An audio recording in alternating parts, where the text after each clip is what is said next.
What is up, everybody? D-Man back, and today I'm gonna try and make this video a lot shorter than the last one because the last one took forever. So today we're gonna be talking about something that was suggested to me in a way by Oscar Hernandez, someone who subscribed to me on YouTube. And if you're watching this video, I'm sorry it took me about 3 months to get this out to you, but you know, I'm lazy and I don't want to make videos often, but I still do, don't I?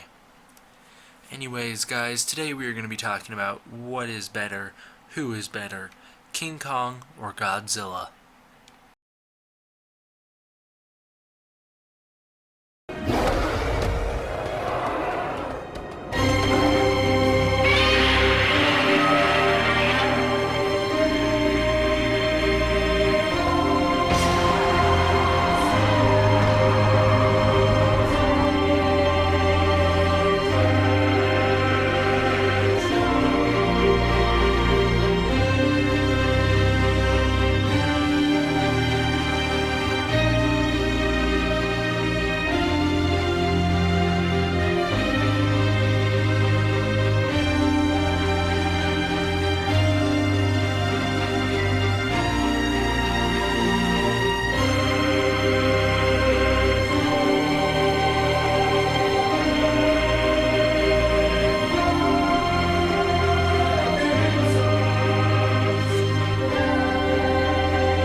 So first I'd like to say that both Godzilla and King Kong are still huge influences in my life today, and it doesn't really matter who I like more or less because either way I like them both a ton. They're both two of my favorite things in the world. They're up there with The Walking Dead. If you guys have looked at my channel, you'd know that by now. So yeah, overall they're pretty big in my life. So ever since I was a little kid, eating straight sugar from the jar, spoonfuls every day, it just give me a good pep in my step. And then after I do that, instead of having lunch like a normal child, I would just consume a 5-pound bag of gummy worms. Yeah, that was an actual thing I did once. I wouldn't recommend it. After a while, the gummy worms got hard, and I had to wind up putting water in the bag, which wound up getting them all stuck together, and it was a big mess. So, there you go, kids. You learned from my mistakes. Don't make the same ones as me. So anyways, ever since I was a little kid doing all that stuff, I had been going to this amazing, fantastic place called Hollywood Video. You may have heard of it. It is the biggest home video rental place in the world. And that is actually where I got certain copies of my Godzilla movies, such as Godzilla vs. Megalon and Godzilla vs. Biollante, 2 VHSs that are still in my room. Yeah, VHSs. I have yet to get them on DVD or Blu-ray. Anyways, I'd go to this place called Hollywood Video, and every single time I went, I rented one thing. That was The Mighty Kong. Yeah, it was a King Kong cartoon. It was a musical, and I didn't really remember much of it until recently when I found it at a garage sale, and I had to buy it. It's also in my room right now, just like Godzilla, Biollante, and Megalon. So anyways, I would rent this every single time, and I loved this movie. I loved King Kong. He was my favorite thing in the world. And then, tragedy struck. Hollywood Video closed. I went out of business. My life was a wreck. It was all over the place. I didn't know what to do with myself. Man, looking back on those days, memory. It's been, most of it has been blocked out. It is truly just one of the worst experiences anyone could have ever gone through. Their favorite store being closed. Anyways, at this time I still had the world's best movie in my opinion, which was King Kong, the 76 version. I think it's the 76 version if I'm not retarded, if I still got that year right. I think it was made in 76. Yeah, that was my favorite movie in the world. You may be asking, but weren't there other King Kong movies out at the time? I mean, if Hollywood Videos are already closed, then that means King Kong had pretty much had his entire run-through in the world, didn't he? Well, sort of. I mean, the King Kong 76 movie was truly my favorite. I thought the effects were great, even though that didn't really matter to me as a kid, but still, I thought that was an actual giant ape in front of me. I wasn't like I was with the 33 version where I knew it was fake. Anyways, guys, the reason that I did not like those movies was very simple. Number one, King Kong vs. Godzilla, my favorite movie of all times. I didn't consider a King Kong movie. I consider that a Godzilla movie. I still do to this day, even though his name comes first in the title. Godzilla is part of his series. King Kong 33, though, first of all, as a little 4 to 5 year old, even I knew that the effects looked fake, and not to mention, it was black and white. That was a big no-no for me, because black and white movies were often boring and scary. So I didn't like that movie. That also ruled out Godzilla King of the Monsters, because I was in no mindset to watch the Japanese version. I couldn't even read simple Dr. Seuss at the time. 2005 version, that was also just too scary for me. At the time, even though I thought the King Kong parts were amazing, and that was one of my favorite movies of all times, I could never get past the part with the natives.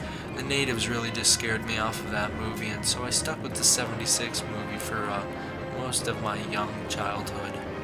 But now was a time to change. Now Blockbuster Video entered my life, and every week I would go. After eating McDonald's, I'd go to Blockbuster Video, your favorite store in the world. Every Friday night, I would go to Jump Street. If you don't know what Jump Street is, it's basically like the most dangerous place in the world. Basically, kids just are flung around on a trampoline world, and they can get very injured. I mean, I would twist an ankle and nearly break my leg off every time I went. So I'm sure you guys did great, just because I was a little idiot back then. Yeah, I don't know if you guys even have those where you are, or if they're even called the same thing, but mine was called Jump Street. And don't get me wrong, that first picture I showed you was not the kind of Jump Street I had. I mean, the Jump Street I went to was more of like a warehouse that they just slapped the logo onto and put a couple trampolines in. That was pretty much what I went to. And don't get me started on that crappy Pump It Up place. That place was terrible. That's why I had to go to Jump Street, was because Pump It Up was like pretty much discount Jump Street, and I did not like that. So anyways, back to Blockbuster Video, the world's greatest place in the world. Every time I was there, I would rent certain movies, and those movies were Godzilla vs. Gigan and Godzilla vs. Hedra. Yes, those were two of my favorite movies to rent from Blockbuster. Every time I went, I would find them immediately if they hadn't been checked out, which they rarely ever had. I would rent them, and I would watch them. And the discs eventually got ruined by me, so the movies faded out of the Blockbuster because of me. Anyways, at this time, I had a discovery phase. I was discovering all of my Godzilla movies that either were on cable, or my dad had from VHSs from way back when, or you know, whatever. So I mean, Godzilla Final Wars, I can still remember the day my dad found it on demand, and he came and showed me it, and it was like a dream come true for me. Meanwhile, I was watching all of my favorite Godzilla VHSs, especially Godzilla vs. Mechagodzilla and Godzilla vs. Gigan. I mean, don't get me wrong, Mothra vs. Godzilla is a great movie, but back then that movie was too slow paced for me, and Monster Zero always made me feel bad for Godzilla and Rodan when they got left on Planet X or whatever it was called. Anyways, guys, it was about this time in my life when King Kong faded from relevance. I stopped caring about him because Godzilla had taken over.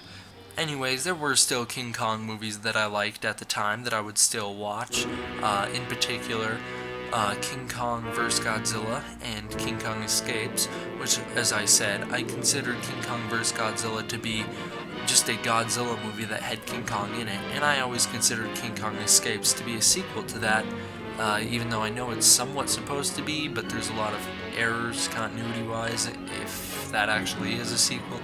Anyways, what I'm trying to say is I never considered that movie to be a real King Kong movie. I always just considered that to be an extension of the Godzilla world. So now I was a bit older, now I'm 7, now I'm a little 7-year-old enjoying life. Going through my day-to-day business. Blockbuster closed, and that was the saddest times of my life. Seeing that empty building was, truthfully, a terrible experience. And that was enough crying. We have a video to get back to. Anyways, it was around this time in my life when I was discovering brand new Godzilla movies that would just make my life so much better. In particular, Ghidorah the Three-Headed Monster was one that I found, and that was actually my very first Godzilla movie I ever saw the Japanese cut of. Destroy All Monsters was one of my more recent ones that I found. And I was discovering the entire Heisei series as I went along. Originally, I just had a double feature pack of Godzilla vs. Space Godzilla and Godzilla vs. Destroya. Those were the only two that I had ever seen.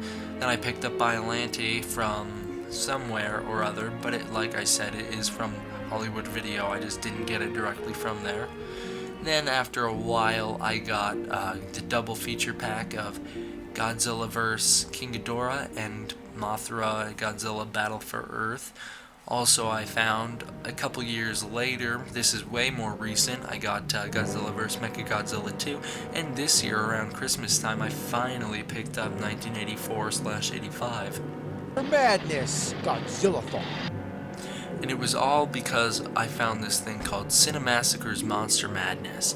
At the time, it had been posted about a year before when I found it, but I found the entire I guess you could say season. I found the entire season posted on the Cinemassacre site, and I watched it a million times. There was new footage of Godzilla movies I didn't even dream of in that series, so it was very exciting for me, and it kind of led the search for Godzilla movies for me.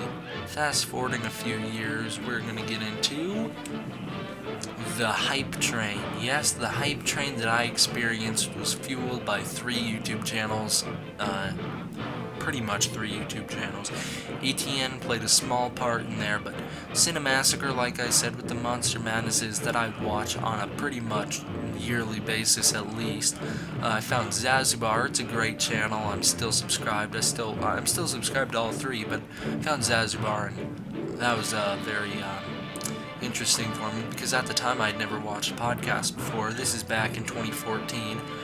And Gorzard, at the time he was called Gorzard10, I found his channel and watched his top 15 kaiju movies that him and Adam Noyce did. And I watched that video almost every week because I'd watch it anytime I did chores, and it's my favorite video on YouTube. Probably still is if they didn't take it down. They didn't take his channel down. Anyways, now 2014, the movie had come out, and that had influenced my love for Godzilla even more. That was my very first Godzilla movie in theaters, so it plays a very important part of my life, and that's one of the reasons that I love the movie as much as I do. Because let's face it, the movie has lots of problems, but I look past them entirely just because of nostalgia reasons, honestly. So 2014 really was the nail in the coffin. That's really what made me pretty much give up King Kong ever. Not that I necessarily gave him up. He's still, like I said, one of my favorite things. And it was around like 2008, I started giving the 2005 movie and the 1933 movie a chance. I started giving black and white movies a chance, but even the fact that I was watching 2 King Kong movies, which I rarely ever watched at that point, plus the addition of King Kong Lives, the sequel, and Son of Kong, that didn't make the difference because there were still dozens more Godzilla movies that were being introduced into my life on a yearly basis, which is kind of the reason that I like Godzilla more, is because there's more variety, more to choose from.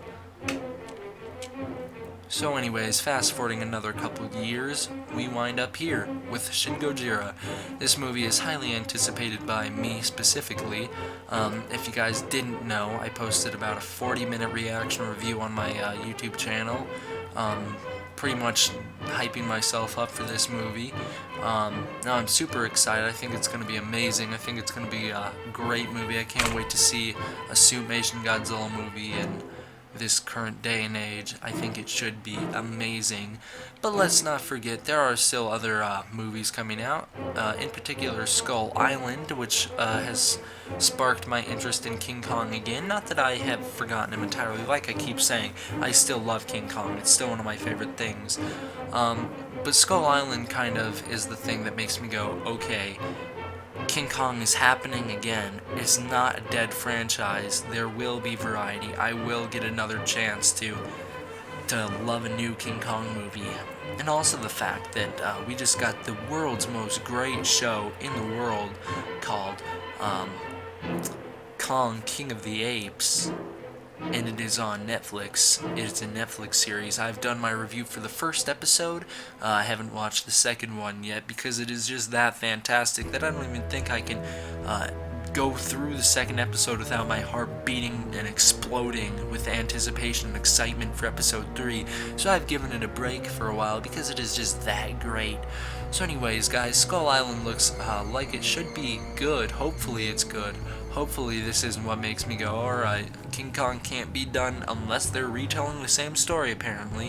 Hopefully this is what makes the world go, oh yeah, you can tell a story with King Kong that doesn't involve him climbing the Empire State Building with Andaro / Dwan, whatever you want to call her, from whichever version you're watching, and then dying at the end by falling off the building. No, you can do it differently. You don't have to bring him to society. He can show up to society. He can be a giant monster. That's what he is.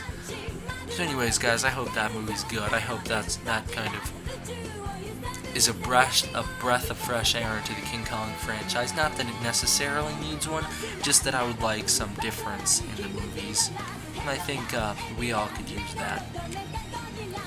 And anyways, guys, it doesn't really matter if King Kong or Godzilla is better because we will know who's stronger. That will kind of influence who's better in the 2014 movie because I don't consider the ending of King Kong vs. Godzilla to be definitive. They left it open for a reason. They were going to do a sequel that they never got to do. So I think this movie should be the definite answer, this character in this continuity, this character in this specific version is stronger. And I don't know, guys, really what I'm just trying to say is that movie looks amazing. That will influence me. If King Kong is way cooler than Godzilla in that movie, then maybe Godzilla will take a break for me, but really it goes in phases, if you couldn't tell. I started out loving Kong more, now I love Godzilla more. Who knows, maybe in another 10 years I'll think Godzilla's kind of boring, be moved on, and be all into Kong. It really changes depending on the year. So anyways, guys, thank you all for watching. That is the end of this video. D-Man.